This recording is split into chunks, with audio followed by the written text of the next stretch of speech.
জাগো নিউজের ফেসবুক পেজে লাইভে এসে আজ বুধবার বিকেলে ছেলে আব্রাহাম খান জয়ের ভবিষ্যৎ নিয়ে কথা বলেছেন অপু বিশ্বাস।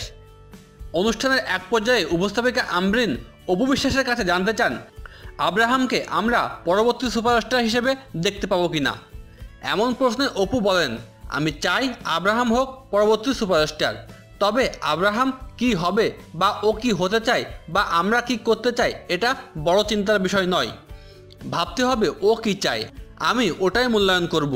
ও যখন বড় হবে ও যেটা অনুভব করবে বা আমাদের যা অনুভব করাবে আমি বা সাকিব সেটা মেনে নেব। 9 মাস বয়সী ছেলে আব্রাহামকে নিয়ে অপু বলেন, আমার অনেক সময় মন খারাপ থাকলে সে পাশে এসে বসে, কিছুক্ষণ আমার দিকে তাকিয়ে থাকে, এরপর আমার গালে আদর করে। অপু বলেন, আমার ছেলেটা ভীষণ লক্ষ্মী, তার ভবিষ্যৎ গড়তে মা হয়ে যেটা করা প্রয়োজন আমি করব। সবাই আমার জন্য ও আব্রাহামের জন্য দোয়া করবেন।